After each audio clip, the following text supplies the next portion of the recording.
Hello friends, आप सभी का स्वागत है हमारे चैनल नॉलेज फॉरएवर में। आज मैं आपके लिए लेकर आया हूं यूपी लेखपाल परीक्षा 2022 के लिए ग्राम समाज एवं ग्राम विकास विषय के 50 बेहतरीन प्रश्न। ये सभी प्रश्न उत्तर प्रदेश की पिछली लेखपाल की परीक्षाओं में पूछे जा चुके हैं, इसलिए आज के इस सेशन को बड़े ध्यान से देखें और पूरा देखें, क्योंकि सभी प्रश्न आगामी लेखपाल परीक्षा 2022 की दृष्टि से बहुत इंपॉर्टेंट हैं। फ्रेंड्स, इस वीडियो की पीडीएफ का लिंक आपको डिस्क्रिप्शन बॉक्स में मिल जाएगा। मेरा नाम है मोहित कुमार। आइए शुरू करते हैं आज का सेशन।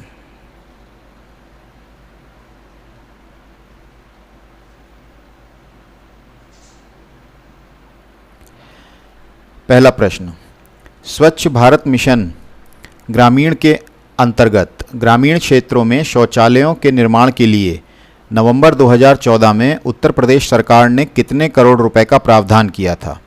तो इसका उत्तर है 685 करोड़ रुपए। ये इसका सही उत्तर है। अगला प्रश्न, भारत की जनगणना 2011 के अनुसार उत्तर प्रदेश का प्रति वर्ग किलोमीटर जनसंख्या घनत्व क्या है?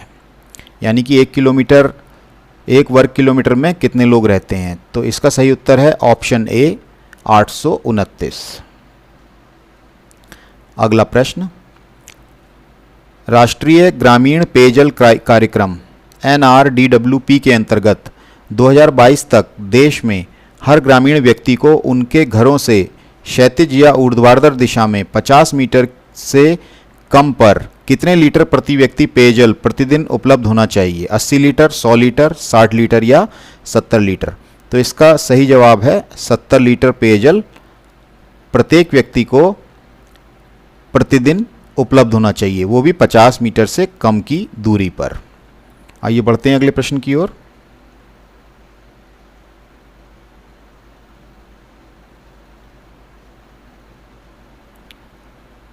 क्वेश्चन नंबर 4, उत्तर प्रदेश में 75 जिलों सहित कुल कितने मंडल हैं? तो उत्तर प्रदेश में जिले 75 हैं और मंडल कितने हैं? तो उत्तर प्रदेश में मंडल हैं 18। 18 इसका सही जवाब है। और उन 18 मंडलों की बात करें तो उनके नाम हैं आगरा, अलीगढ़, इलाहाबाद, आजमगढ़, बरेली, बस्ती, चित्रकूट, देवी पाटन, फैज़ाबाद, गोरखपुर, झांसी, कानपुर, लखनऊ, मेरठ, मिर्ज़ापुर, मुरादाबाद, सहारनपुर और वाराणसी। ये सभी 18 मंडल हैं। अगला प्रश्न, सामाजिक वानिकी कार्यक्रम का उद्देश्य निम्नलिखित सभी क्षेत्रों में बड़े पैमाने पर वृक्षारोपण है, सिवाय किसके? तो इन ऑप्शन में से किसके सिवाय सामाजिक वानिकी कार्यक्रम का उद्देश्य निम्नलिखित सभी क्षेत्रों में बड़े पैमाने पर वृक्षारोपण करने से है? तो इसका सही आंसर है नगरीय औद्योगिक संपदाओं में। यानी कि नगरीय औद्योगिक संपदाओं के अतिरिक्त जितनी भी जगहें हैं वहाँ पर इस वानिकी कार्यक्रम का उद्देश्य है कि बड़े पैमाने पर वृक्षारोपण किया जाए। इंपॉर्टेंट पॉइंट्स पर नजर डाल लेते हैं। सामाजिक वानिकी कार्यक्रम का प्रमुख उद्देश्य फसल के लिए अनुपयुक्त सार्वजनिक भूमि पर सड़कों और रेल पटरियों के साथ साथ एवं निम्नीकृत वन आरक्षित क्षेत्रों में वृक्षारोपण करना है। प्रश्न नंबर 6, उत्तर प्रदेश में किस वर्ष मनरेगा प्रारंभ किया गया था? 2007 में, 2008 में, 2005 में या 2006 में? तो मनरेगा जो योजना थी वो शुरू की गई थी 2006 में। बढ़ते हैं अगले प्रश्न की ओर।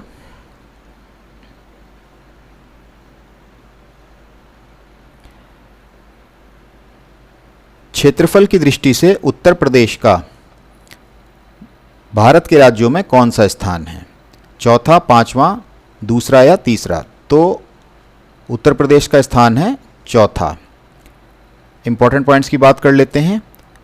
आंध्र प्रदेश के विभाजन से पूर्व उत्तर प्रदेश का देश में क्षेत्रफल के अनुसार 5वां स्थान था। फ्रेंड्स, पहले जब आंध्र प्रदेश का विभाजन नहीं हुआ था तो उससे पहले उत्तर प्रदेश का 5वां स्थान था।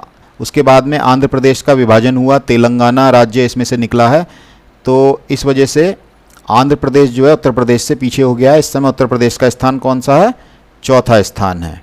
और अगर हम भारत में शीर्ष 4 राज्यों की बात करें एरिया की दृष्टि से, क्षेत्रफल की दृष्टि से, तो पहले नंबर पे है राजस्थान, दूसरे नंबर पे है मध्य प्रदेश, तीसरे पे है महाराष्ट्र और चौथे पर है उत्तर प्रदेश। ये 4 शीर्ष राज्य हैं। क्वेश्चन नंबर 8, 9वीं पंचवर्षीय योजना ये कब से कब तक थी? 1997 से 2002 के बीच। तो 9वीं पंचवर्षीय योजना में ग्रामीण क्षेत्रों में बीपीएल यानी कि बिलो पॉवर्टी लाइन जो फैमिलीज होती हैं उनके लिए निश्चित की गई वार्षिक पारिवारिक आय का स्तर क्या है? 25,000, 28,000, 20,000 या 18,000? तो इसका सही आंसर है फ्रेंड्स 20,000 रुपये। अगला प्रश्न, उत्तर प्रदेश में प्रमुख रेल इंजन संयंत्र कहाँ पर स्थित है? अलीगढ़, फतेहपुर, मुगलसराय या कानपुर? तो ये स्थित है मुगलसराय में। अगला प्रश्न,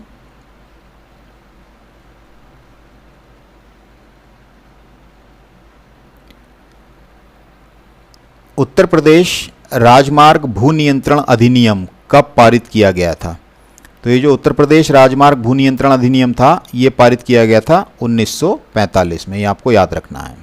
11वां प्रश्न, अंबेडकर विशेष रोजगार योजना AVRY के अंतर्गत सामान्य श्रेणी के लाभार्थियों के लिए उपलब्ध इकाई लागत प्रतिशतता अधिकतम आर्थिक सहायता सब्सिडी की धनराशि क्या है? तो फ्रेंड्स ये जो सब्सिडी की धनराशि है ये है आपकी 25% या फिर रुपये 7,500। अगला प्रश्न, क्वेश्चन नंबर 12, मध्याह्न भोजन कार्यक्रम मिड डे मील प्रोग्राम इसके अंतर्गत भोजन को पकाने, परोसने और उपभोग करने में स्वच्छता का ध्यान रखने के लिए जो जांच पड़ताल होती है भोजन की उसकी आवृत्ति कितनी होती है? वो कितनी आवृत्ति पर करनी चाहिए? दैनिक, त्रैमासिक, साप्ताहिक या पाक्षिक? तो इसका सही उत्तर है दैनिक, यानी कि डेली बेसिस पर भोजन की जांच होनी जरूरी है। इंपॉर्टेंट पॉइंट्स, मध्याह्न भोजन कार्यक्रम की शुरुआत कब हुई थी ये आप ध्यान रखिएगा फ्रेंड्स। ये जो मिड डे मील योजना है इसकी शुरुआत हुई थी 15 अगस्त सन 1995 को भारत सरकार एवं राज्य सरकार के मिश्रित प्रयासों से। ये दोनों के कंबाइंड जॉइंट वेंचर था। इस योजना के अंतर्गत बच्चों को दैनिक आधार पर भोजन की गुणवत्ता हेतु जांच पड़ताल करनी चाहिए। बढ़ते हैं आगे।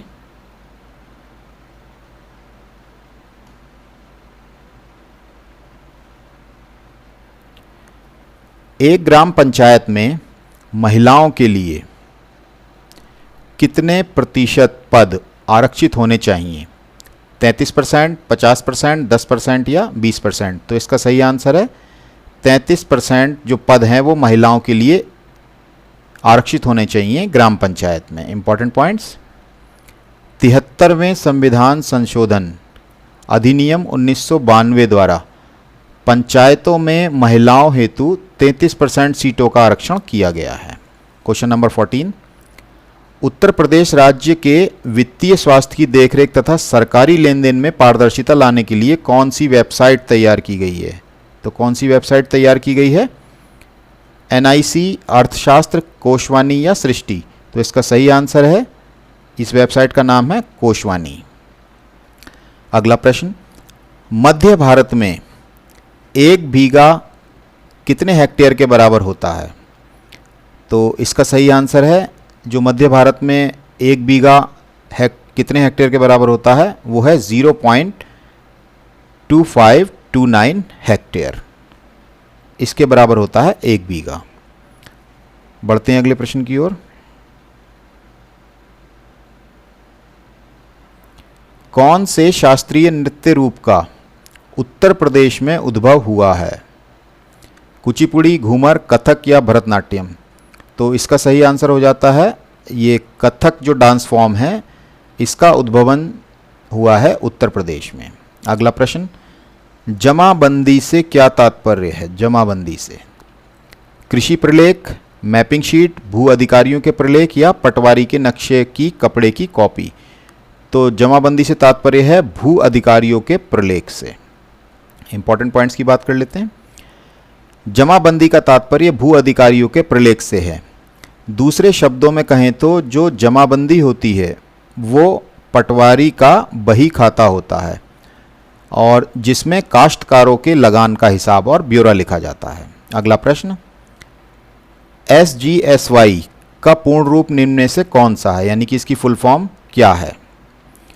तो इसका आंसर है स्वर्ण जयंती ग्राम स्वरोजगार योजना। इंपॉर्टेंट पॉइंट्स, GSSY का पूर्ण नाम स्वर्ण जयंती ग्राम स्वरोजगार योजना है। यह योजना गांव के गरीबों को रोजगार के अवसर उपलब्ध कराने के उद्देश्य से 1 अप्रैल 1999 से केंद्र सरकार के द्वारा शुरू की गई थी। बढ़ते हैं अगले क्वेश्चन की ओर।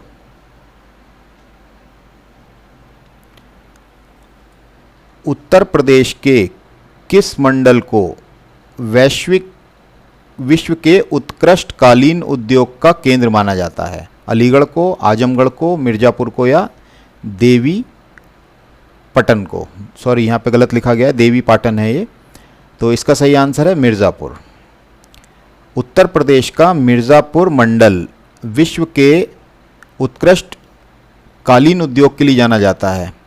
भारत में कालीन बनाने का ज़्यादातर काम कहाँ पर होता है? पूर्वी उत्तर प्रदेश, राजस्थान और जम्मू कश्मीर में होता है।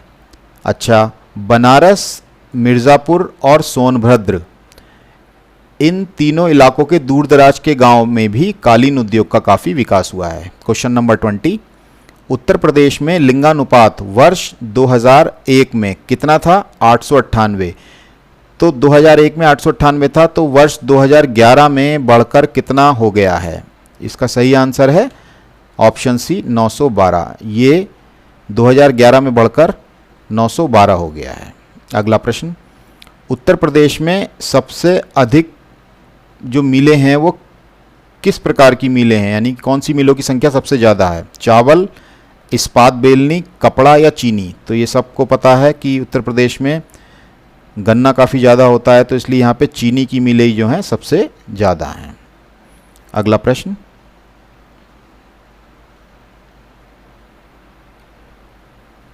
BPL सूचियों से छुटे हुए जो BPL परिवारों को लाभ पहुंचाने की कौन सी योजना शुरू की गई है? समाजवादी पेंशन स्कीम, मुख्यमंत्री महामाया गरीब आर्थिक मदद योजना, समाजवादी आवास योजना या प्रधानमंत्री रोजगार योजना? इसका सही आंसर है समाजवादी पेंशन स्कीम।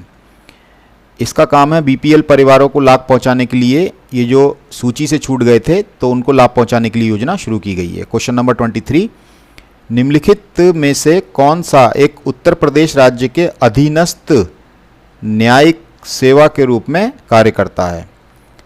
तो इसका सही आंसर है जो कौन सा जिला न्यायालय है, ये है इटावा जिला न्यायालय। अगला प्रश्न, ब्रिटिश शासन के दौरान उत्तर प्रदेश में जो भूमि पंजीकरण अधिकारी होता था तो वो किस अधिकारी के द्वारा किया जाता था भूमि पंजीकरण का काम? राज्यपाल, लिपिक, पटवारी या काजी? तो इसका सही आंसर है पटवारी।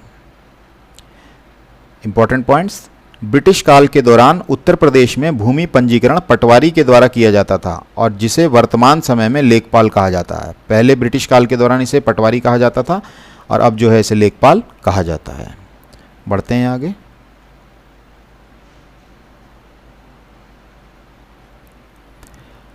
राज्यसभा में कितनी सीटें उत्तर प्रदेश से हैं? राज्यसभा में 62, 29, 40 या 31? तो इसका सही आंसर है राज्यसभा में 31 सीटें जो हैं वो उत्तर प्रदेश से हैं। राज्यसभा में उत्तर प्रदेश से कुल 31 सीटें निर्धारित हैं और राज्यसभा की सीटों का जो आवंटन होता है वो जनसंख्या के अनुपात में आवंटन किया जाता है। जिस राज्य की जनसंख्या जितनी ज़्यादा है तो उसी अनुपात में राज्यसभा में उसकी सीटें भी ज़्यादा होंगी। 26वां प्रश्न, कौन सी उपभाषा राज्य के पश्चिमी भागों रुहेलखंड और ऊपरी दोआब में बोली जाती है? बुंदेलखंडी, खड़ी बोली, अवधी या ब्रजभाषा? तो इसका सही आंसर है खड़ी बोली बोली जाती है। खड़ी बोली पश्चिमी रुहेलखंड, गंगा के उत्तरी दोआब तथा अंबाला जिले की उपभाषा है जो ग्रामीण जनता के द्वारा मातृभाषा के रूप में बोली जाती है। प्रश्न नंबर 27, तहसील स्तर पर सरकारी निकायों को क्या कहा जाता है? तो तहसील स्तर पर सरकारी निकायों को कहा जाता है पंचायत समिति। पंचायत समिति तहसील स्तर पर सरकारी निकाय है, जबकि जो ग्राम पंचायत है वो ग्राम स्तर पर शीर्ष संस्था होती है एवं नगर पालिका जिला स्तर पर शहरी निकाय संस्था है। बढ़ते हैं आगे।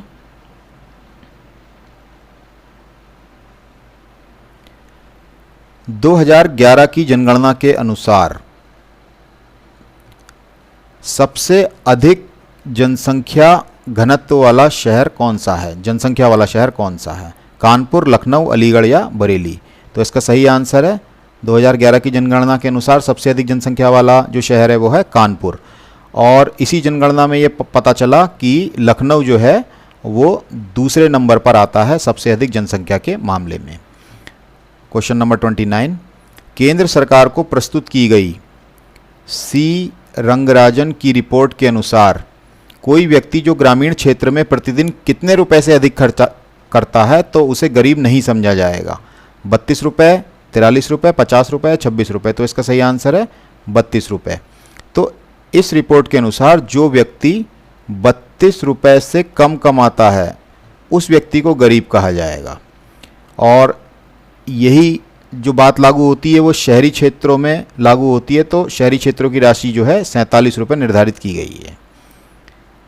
अगला प्रश्न, उत्तर प्रदेश के निम्नलिखित शहरों में से किसके द्वारा पीतल उत्पादों का अधिकतम निर्यात किया जाता है? मुरादाबाद, वाराणसी, कानपुर या लखनऊ? तो इसका सही आंसर है मुरादाबाद। उत्तर प्रदेश के मुरादाबाद से सबसे अधिक पीतल के उत्पादों का निर्माण और निर्यात किया जाता है। और उत्तर प्रदेश जो है वो पीतल नगरी के नाम से भी प्रसिद्ध है। यहाँ पे जो बर्तन बनते हैं वो भारत में ही नहीं बल्कि विदेशों में भी निर्यात किए जाते हैं। बढ़ते हैं आगे। उत्तर प्रदेश कितने जिलों में विभाजित है? 75, 85, 95 या 65? तो उत्तर प्रदेश में जिलों की संख्या है वो है 75। प्रश्न नंबर 32, अंबेडकर विशेष रोजगार योजना AVRY के अंतर्गत परियोजना की इकाई लागत कितने रुपए से कम नहीं होनी चाहिए? तो ये जो इकाई लागत है वो 50,000 रुपये से कम नहीं होनी चाहिए। अगला प्रश्न, निम्नलिखित में से किसने सुल्तानपुर में सामाजिक वानिकी योजना की कुशल कार्यप्रणाली के लिए केंद्रीयकृत डाटाबेस की समस्या का समाधान करने की पहल की है? राष्ट्रीय प्रतिदर्श सर्वेक्षण संगठन ने, जिला उद्योग केंद्र ने, क्षेत्रीय ग्रामीण बैंक ने या राष्ट्रीय सूचना केंद्र नेशनल इंफॉर्मेटिक्स सेंटर ने?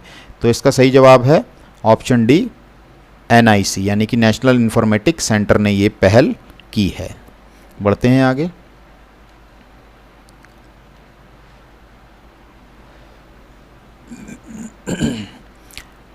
प्रश्न नंबर 34, उत्तर मध्य रेलवे का मुख्यालय कहाँ स्थित है?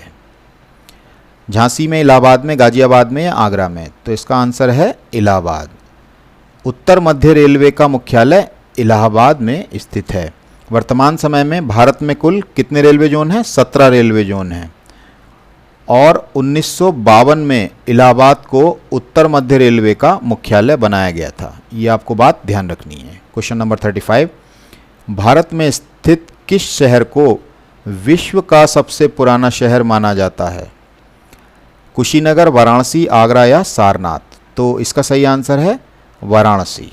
वाराणसी शहर को विश्व का सबसे पुराना शहर माना जाता है। वाराणसी के बारे में बात करें तो वाराणसी एक धार्मिक शहर है। यह सैकड़ों वर्षों से भारत का, विशेषकर उत्तर भारत का सांस्कृतिक एवं धार्मिक केंद्र रहा है। क्वेश्चन नंबर 36, निम्न में से कौन चमड़े की वस्तुओं के लिए प्रसिद्ध जिले हैं? तो इसका सही आंसर है आगरा और कानपुर, ऑप्शन ए। ये चमड़े की वस्तुओं के लिए प्रसिद्ध जिले हैं। कानपुर शहर के पेचबाग और नई सड़क इलाके में सूबे की सबसे बड़ी चमड़ा मंडी है। बढ़ते हैं आगे।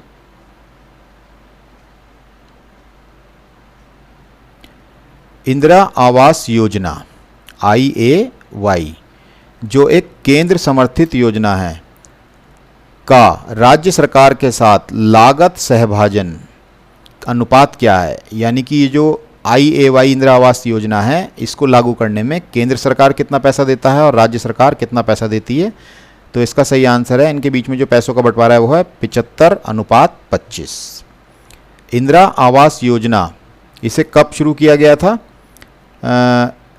इसे जो है 2016 में प्रधानमंत्री आवास योजना के नाम में परिवर्तित कर दिया गया है और उत्तर पूर्व भारत के राज्यों में यह अनुपात केंद्र और राज्य के बीच 90:10 है। ये बात ध्यान रखने की है, जो उत्तर पूर्वी भारत है यानी कि नॉर्थ ईस्ट इंडिया जो है, तो वहाँ के राज्यों में इस योजना में जो अनुपात है, पैसों का जो बंटवारा है केंद्र सरकार और राज्य सरकार के बीच, वो है 90:10 का।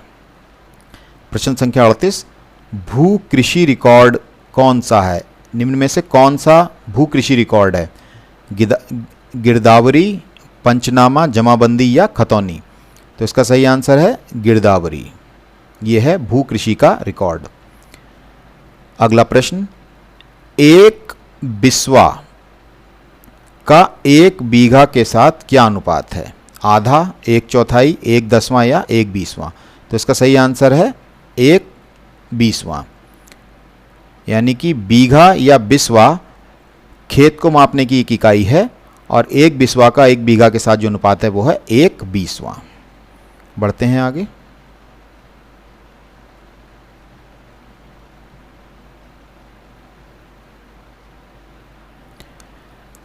एक एकड़ कितने वर्ग गज के बराबर होता है?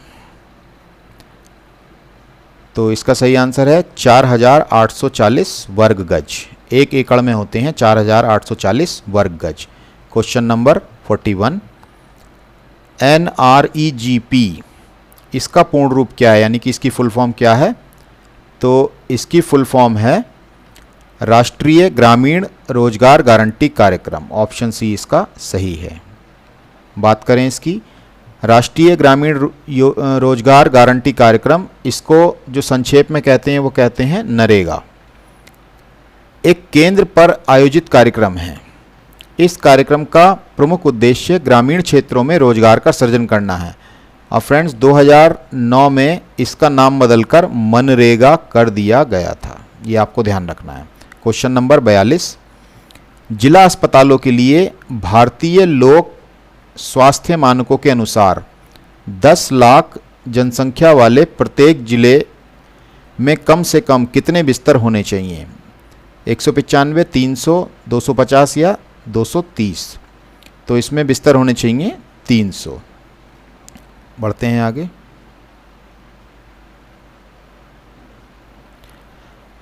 घरेलू व्यक्तिगत और सौर जल हीटर के लिए आर्थिक सहायता योजना के अंतर्गत उत्तर प्रदेश राज्य में क्या प्रोत्साहन दिया जाता है? कर में रियायत दी जाती है, बट्टा दिया जाता है, कर मुक्ति या छूट? तो इसका सही आंसर है बट्टा। बट्टा भी एक तरह की छूट ही होती है। प्रश्न संख्या 44, उत्तर प्रदेश की प्रमुख व्यावसायिक फसल कौन सी है? गेहूं, गन्ना, मक्का या चावल? तो इसका सही आंसर है गेहूं। इंपॉर्टेंट पॉइंट्स, गन्ना उत्तर प्रदेश की प्रमुख व्यावसायिक फसल है और 2015-16 की अगर बात करें तो यूपी गन्ने का सबसे बड़ा उत्पादक राज्य है। और कितना गन्ने का उत्पादन करता है? तो 145.39 मीट्रिक टन गन्ने का उत्पादन करता है। और अगर पूरे देश के हिसाब से इसकी बात करें तो ये जो उत्पादन है इसका उत्तर प्रदेश का, वो कितनी भागीदारी करता है पूरे देश के गन्ना उत्पादन में? वो भागीदारी करता है 41.28%। अगला प्रश्न, एक ग्राम में ग्राम के वार्डों से चुने हुए कितने सदस्य होते हैं जिन्हें पंच कहा जाता है? 5 से 20, 7 से 17, 10 से 20 या 5 से 9? तो सदस्यों की संख्या जो होती है वो 5 से 20 होती है। पंचायती राज व्यवस्था के अंतर्गत ग्राम स्तर पर स्थापित ग्राम पंचायत पंचायत की सबसे निचली संस्था है। बढ़ते हैं आगे। उत्तर प्रदेश के उच्च न्यायालय के मुख्य न्यायाधीश की नियुक्ति कौन करता है? प्रधानमंत्री, भारत के राष्ट्रपति, सर्वोच्च न्यायालय का मुख्य न्यायाधीश या राज्यपाल? तो जो उच्च न्यायालय के मुख्य न्यायाधीश की नियुक्ति करता है वो करते हैं भारत के राष्ट्रपति। उत्तर प्रदेश के ही नहीं बल्कि भारत के सभी राज्यों के जो मुख्य न्यायाधीश हैं उनकी नियुक्ति भारत के राष्ट्रपति ही करते हैं। क्वेश्चन नंबर 47, उत्तर प्रदेश में एक वर्ष में न्यूनतम कितनी ग्राम सभा की बैठकें होनी चाहिए? 3, 4, 5 या 2? तो इसका सही आंसर है कम से कम 2 ग्राम सभा की बैठकें होनी चाहिए। अगला प्रश्न, एक व्यक्ति के लिए पंचायत का सदस्य बनने की न्यूनतम आयु सीमा कितनी है? तो इसका सही आंसर है, एक व्यक्ति के लिए पंचायत का सदस्य बनने की जो न्यूनतम आयु सीमा है वो है 21 वर्ष। पंचायती राज में सभी स्तरों पर चुनाव लड़ने या पंचायत का सदस्य बनने हेतु न्यूनतम 21 वर्ष की आयु होनी चाहिए। मतदाता की आयु जो है वो 61वें संविधान संशोधन अधिनियम द्वारा संशोधित होकर 21 वर्ष की बजाय 18 वर्ष कर दी गई थी। ये कब हुआ था? 61वें संविधान संशोधन में। बढ़ते हैं दोस्तों आज की वीडियो के लास्ट 2 क्वेश्चंस की ओर। मध्याह्न भोजन कार्यक्रम के अंतर्गत विद्यालय स्तर पर बच्चों के न्यून भार की प्रतिशतता का आकलन किस आवृत्ति पर किया जाना चाहिए? यानी कि बच्चों की जो कक्षा के हिसाब से जो बच्चों की एज है और किस एज में बच्चे के अंदर कितना वजन होना चाहिए, तो उसकी रिकॉर्डिंग जो है उसकी कितने कितने समय के बाद करनी चाहिए? तो ये है अर्धवार्षिक, यानी कि हर 6 महीने के बाद बच्चों के न्यून भार की प्रतिशतता का आकलन करना चाहिए। अंतिम प्रश्न, मनरेगा के अंतर्गत सामग्री संगठक के मामले में केंद्र और राज्य सरकारों द्वारा किए गए निधिकरण, अर्थात जो पैसों का बंटवारा होता है, जो पैसे देती है स्कीम के लिए, तो उसका अनुपात कितना होता है? तो ये अनुपात है केंद्र और राज्य सरकारों के बीच 75:25, यानी कि 3/4 हिस्सा केंद्र सरकार और 1/4 हिस्सा राज्य सरकार देगी। इसी के साथ फ्रेंड्स मैं वीडियो समाप्त करता हूं। अगर ये वीडियो आपको पसंद आई हो, इसमें दिया हुआ कंटेंट आपके लिए मददगार हो, तो आप इस वीडियो को लाइक कीजिएगा, शेयर कीजिएगा, सब्सक्राइब कीजिएगा। आप सभी व्यूअर्स का बहुत बहुत धन्यवाद।